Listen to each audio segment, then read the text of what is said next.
Hello friends, welcome back to our channel in the Catechism for Kids series. Back with me again, Joseph, your host and catechist. Have you ever seen a nun in her habit or a priest in his collar and wondered about the special promises they make to God? It's a beautiful and powerful choice they make. Before they begin their life of service, they take 3 sacred vows. These aren't just promises. They're a way to live their lives just like Jesus did, dedicating everything to God and to serving all of us.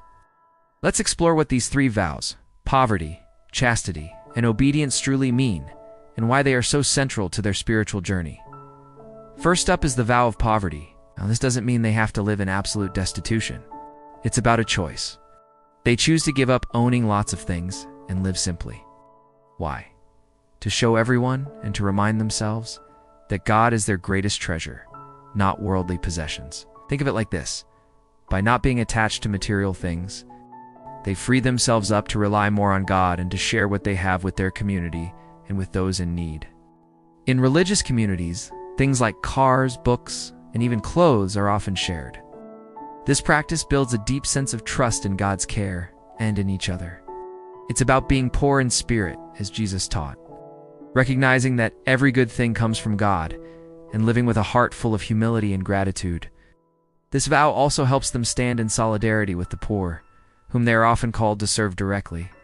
It's a powerful statement that happiness isn't found in what you have, but in what you give. Next, we have the vow of chastity, which is also known as consecrated celibacy. This is a promise to give their whole heart to God, by choosing not to marry and have a family of their own. They open their hearts to love everyone as their spiritual family. Their love isn't limited to one person or a small family unit. It expands to embrace the entire community and indeed the whole world. It's not about rejecting love, but about channeling it into a wider, more universal love, just like Jesus' love for all of humanity.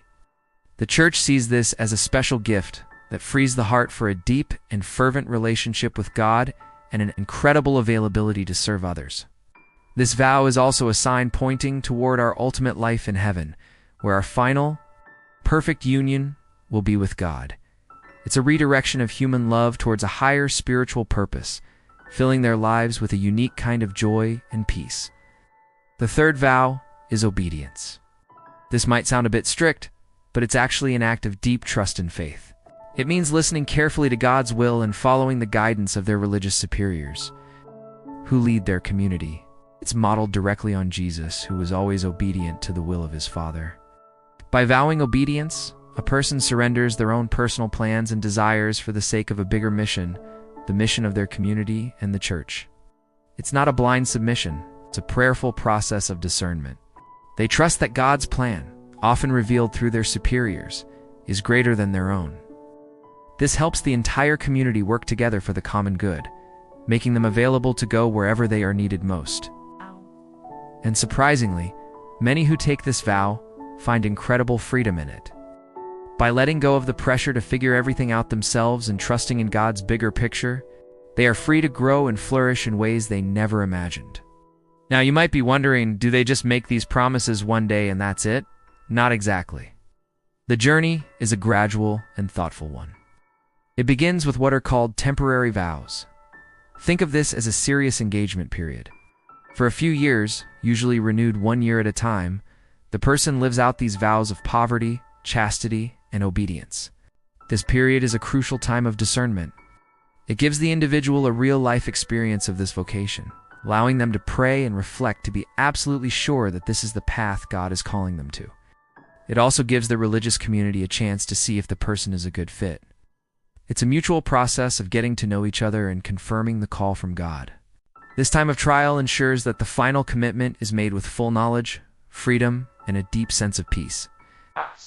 After this period of temporary vows, which can last several years, the person may be invited to make their final or perpetual vows. This is the ultimate yes to God. A perpetual vow is a definitive, unconditional, and lifelong commitment. It's like the vows a couple makes on their wedding day, a promise for forever. Making perpetual vows signifies that the individual is giving their entire self to God, and the Church in turn is confirming their vocation. Once these final vows are made, they are permanent. They don't need to be renewed every year. However, many religious communities have beautiful traditions of spiritually renewing their commitment on special feast days or during retreats. This isn't a formal requirement, but a personal practice to keep their initial promise alive and vibrant in their hearts, deepening their love for God and their commitment to their mission every single day. It's also interesting to know that while poverty, chastity, and obedience are the three core vows, some religious orders have unique ones that reflect their specific mission. For example, Benedictine monks and nuns take a vow of stability, promising to live in one particular monastery for their entire lives, creating a stable community of prayer.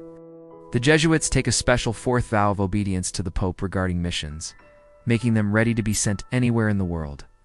And Mother Teresa's missionaries of charity take a fourth vow to give wholehearted and free service to the poorest of the poor. These vows, whether 3 or 4, are a beautiful and joyful response to God's call.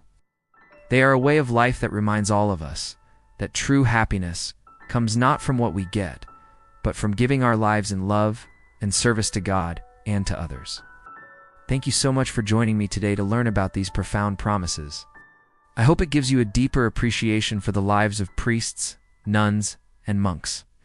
If you found this video helpful, please give it a thumbs up, and don't forget to subscribe for more explorations into our beautiful faith. Take care, friends. Stay safe and healthy as usual. See you next time, and may the Lord bless you and keep you always.